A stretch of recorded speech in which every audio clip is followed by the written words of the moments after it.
comes down to regulating whether I can grow cabbage in my backyard, it's none of their business. And I was asked a question actually at one of the meetings earlier in this campaign that had been brought to my attention at that time, and it was basically that, oh, you can't grow this and this and this because you're just not allowed to. I think it was a case that came out of Georgia, the state of Georgia, where a guy grew a bunch of vegetables and things, and he wasn't allowed to sell them, and they shut him down and all that. Yeah, it's none of the federal government's business. It's just not. You want specifics as to what I would do? I'm going to be a thorn in their side about everything that the federal government's not allowed to do. And I have support there with people that I know. They're already in Congress, such as Ron Paul. I use his name because he's probably one of the most prominent. But he's trying to explain to America, audit the Fed, get rid of some of these things that the federal government has no authority to do. And at least I've got some help there. I'm not sure I would have it in Speaker, John Boehner, and I know for sure not Nancy Pelosi. But there's some folks up there who are fighting for our rights. Not for the 18th district, but for the fact that we're all Americans. That's what this is. That's what this whole thing is about. What was the second half? Because I'm going to Second Amendment. Second Amendment. We have a law for that. We got a law for the Second Amendment. It's the Second Amendment.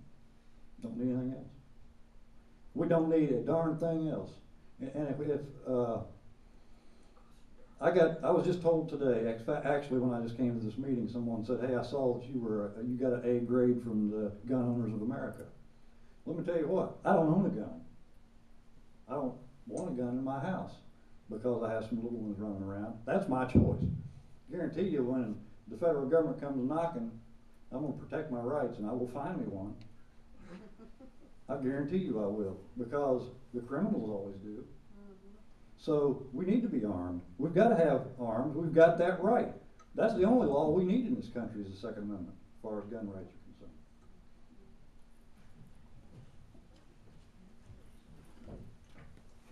All right, our last question, and we'll have closing statements. Jeremy.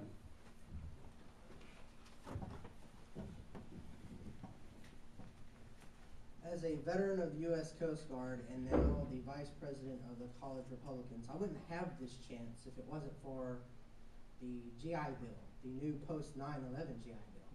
I'm wondering what would happen if either of you get into office. What will you do to advance the GI Bill? I know the regular one and the post-9/11, they're still trying to work things out. For instance, the housing issue. If you go to an online college, you don't get your housing. If you go to a brick and mortar school, you'll get the housing, and they're still trying to do different appropriated funds.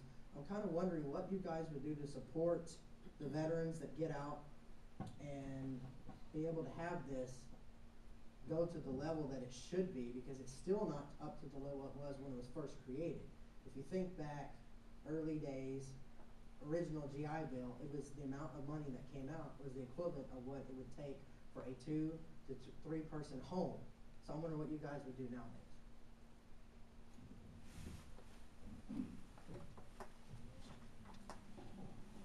Let me tell you one thing that I am above all else is honest. I don't have an answer for you. Because I'm familiar with the old GI Bill. I'm an old GI.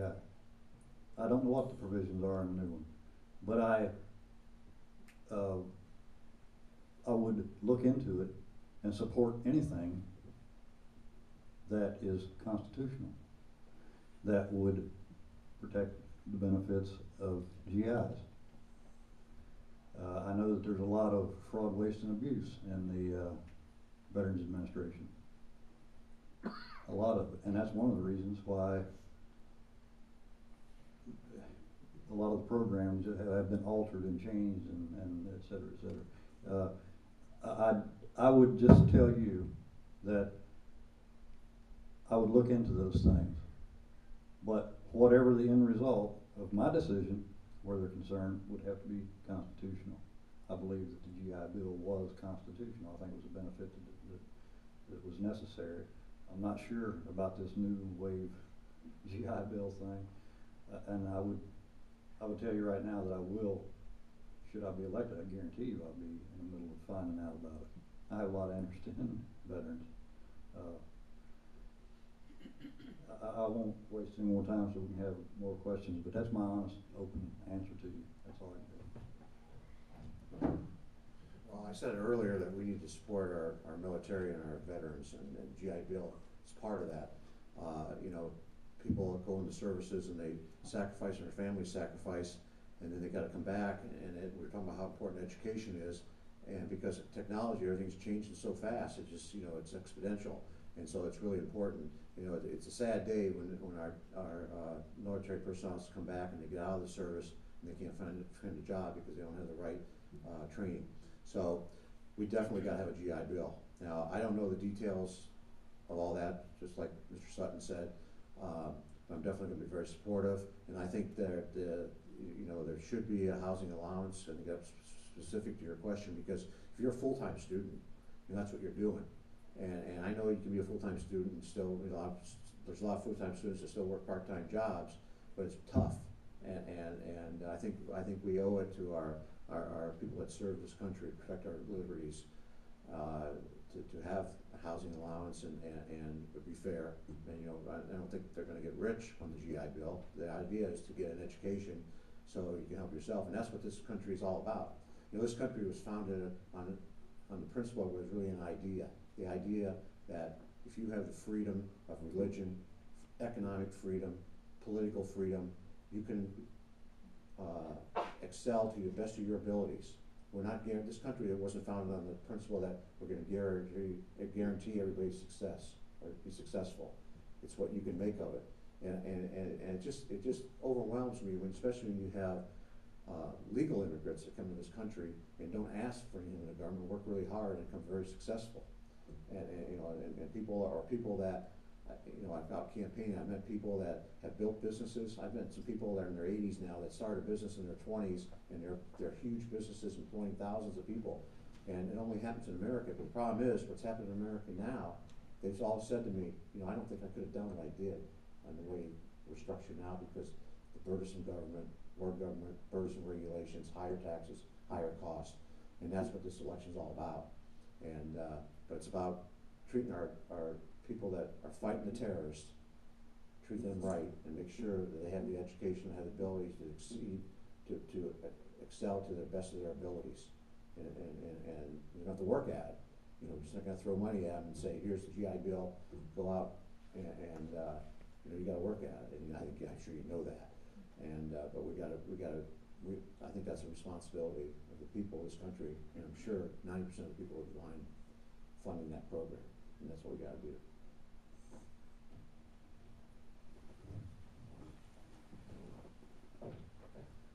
All right, we're going to do the closing statements. It'll be 3 minutes. And Mr. Sutton.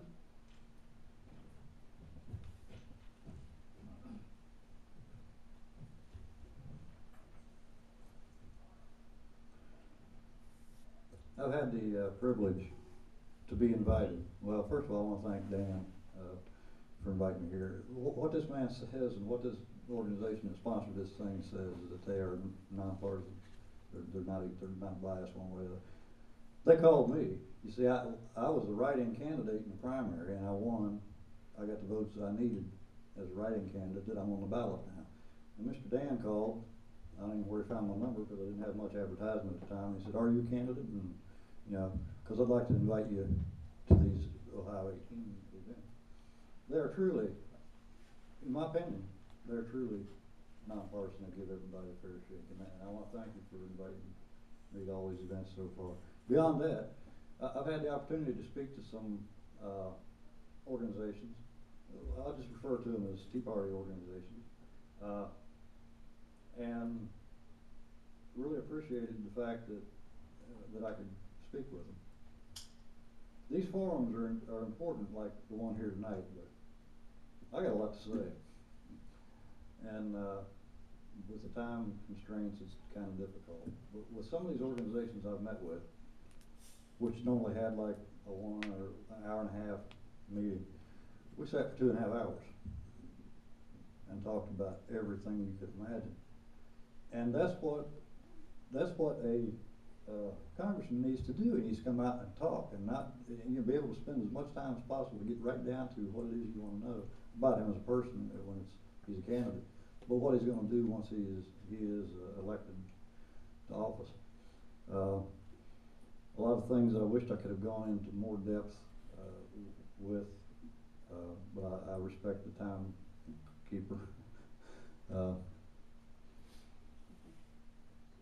And it's difficult to recall those to bring them back and discuss them now. But back to the gun ownership thing. I hear a lot of politicians saying, "I'm a NRA member, been an NRA member all my life. I didn't just do this because I'm a politician." Well, I'm not a member, but when it comes to concealed carry, et cetera, well, why is the federal government got it, or any government? Why do they got to tell you whether you're allowed to carry a gun or not? You know, they've already bought into the fact that you got to go through them to get one. Then it's no longer a right. It's only a right when it's given to you by God, and you have that right. You forfeit that right if you go commit a crime, whatever. But there is a process, due process of law. Beyond that, you've got that right. And there's so many other things and these other issues I wish I had more time to discuss. My wife told me, and this is my anniversary, and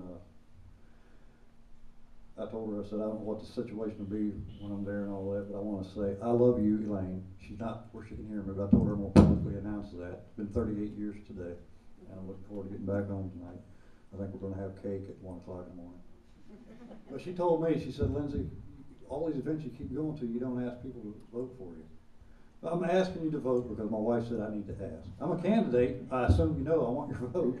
But she said to ask, and I kind of trust her judgment on things.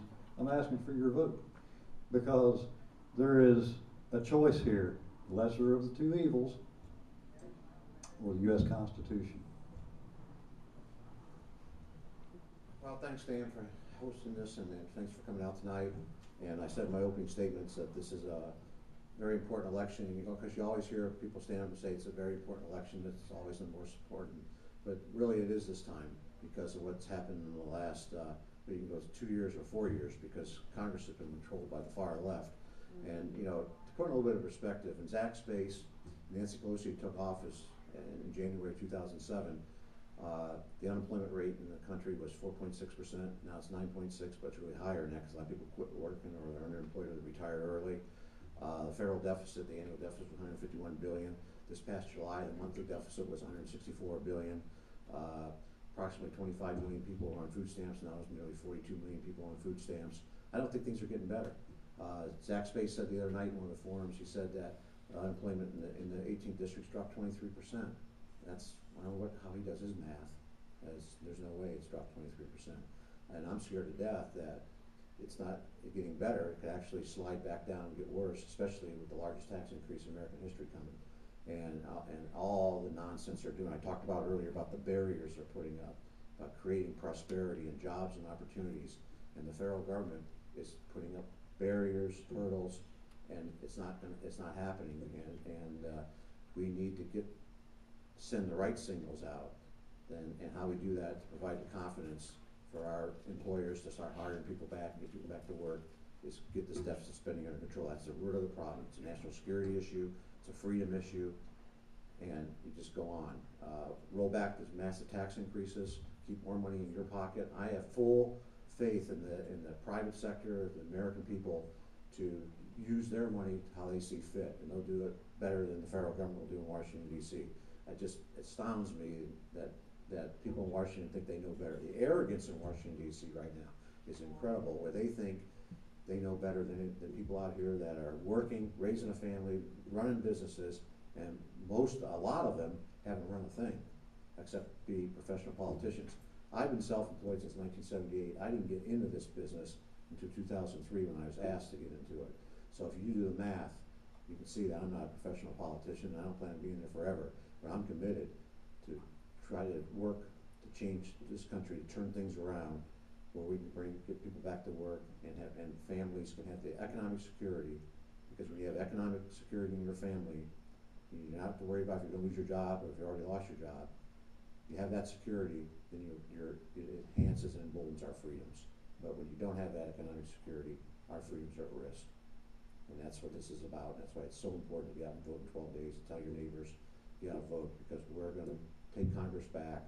And if we don't do what we say we're going to do, then you kick us out. But I'm committed to work to do that, and that's my promise and commitment to you. Thank you.